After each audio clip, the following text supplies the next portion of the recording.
All I ask for the Negro is that if you do not like him, let him alone. If God gave him but little, that little let him enjoy.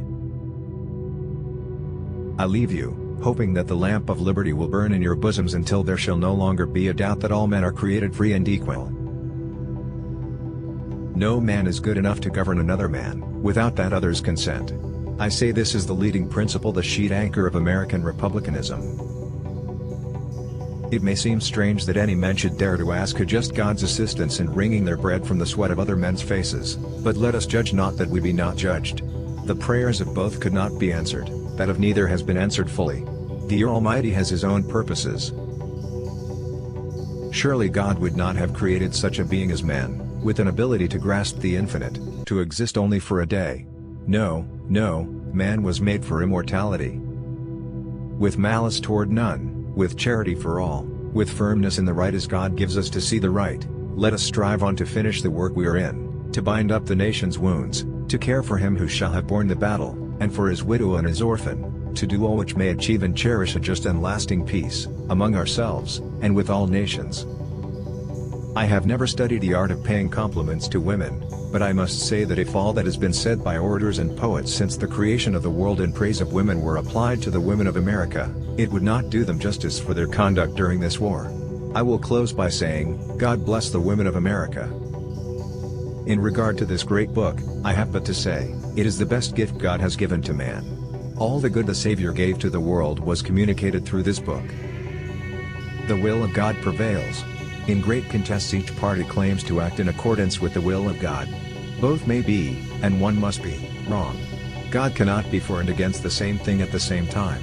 In the present civil war it is quite possible that God's purpose is something different from the purpose of either party, and yet the human instrumentalities, working just as they do, are of the best adaptation to effect His purpose. I care not for a man's religion whose dog and cat are not the better for it.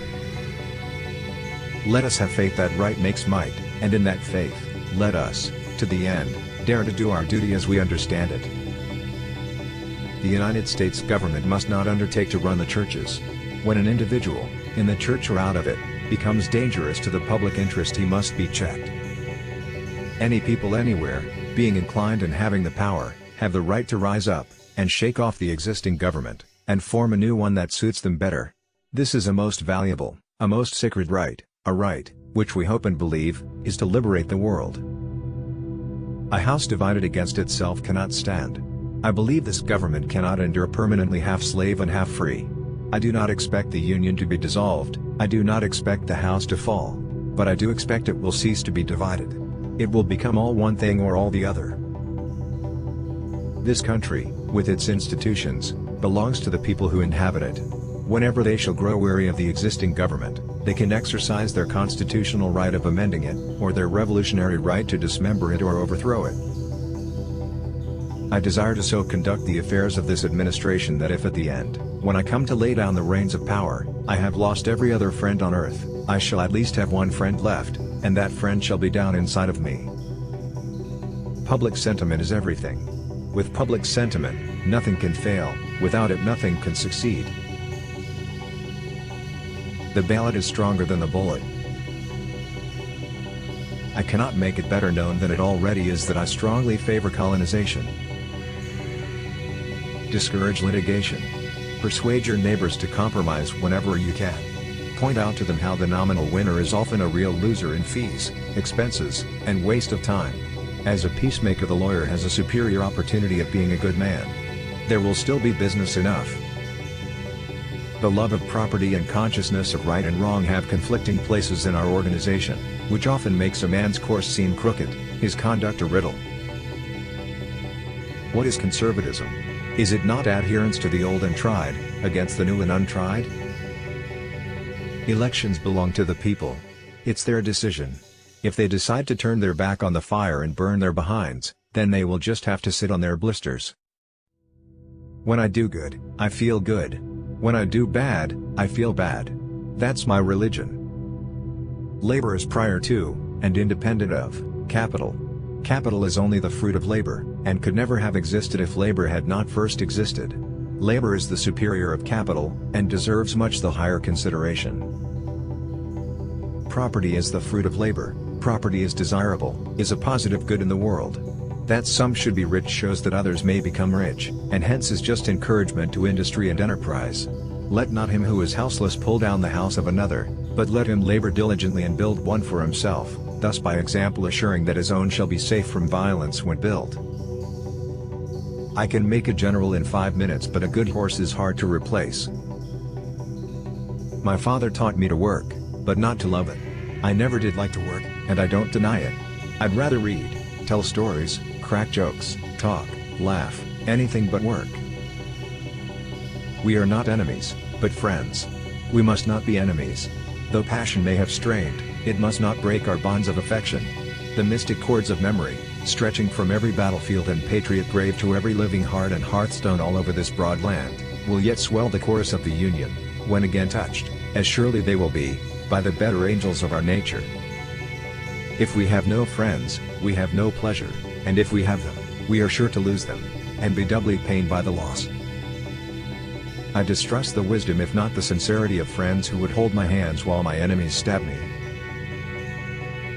I never encourage deceit, and falsehood, especially if you have got a bad memory, is the worst enemy a fellow can have. The fact is, truth is your truest friend, no matter what the circumstances are. I'm a success today because I had a friend who believed in me and I didn't have the heart to let him down.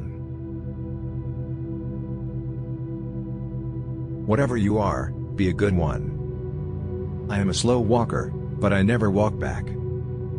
Those who look for the bad in people will surely find it. Be sure you put your feet in the right place, then stand firm. I will prepare and someday my chance will come. I do the very best I know how, the very best I can, and I mean to keep on doing so until the end. My great concern is not whether you have failed, but whether you are content with your failure. I have always found that mercy bears richer fruits than strict justice. Things may come to those who wait, but only the things left by those who hustle. Give me 6 hours to chop down a tree and I will spend the first 4 sharpening the axe. I am in favor of animal rights as well as human rights. That is the way of a whole human being. Towering genius disdains a beaten path. It seeks regions hitherto unexplored. There is no grievance that is a fit object of redress by mob law.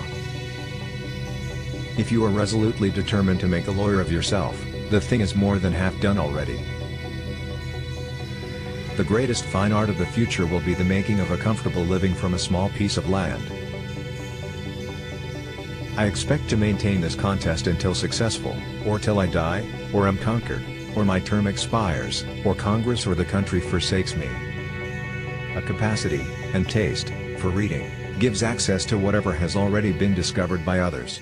It is the key, or one of the keys, to the already solved problems. And not only so, it gives a relish, and facility, for successfully pursuing the, yet, unsolved ones. The old general rule was that educated people did not perform manual labor. They managed to eat their bread, leaving the toil of producing it to the uneducated. This was not an insupportable evil to the working bees, so long as the class of drones remained very small. But now, especially in these free states, nearly all are educated, quite too nearly all, to leave the labor of the uneducated, in any wise adequate to the support of the whole. It follows from this that henceforth educated people must labor. Otherwise, education itself would become a positive and intolerable evil. No country can sustain, in idleness, more than a small percentage of its numbers. The great majority must labor at something productive.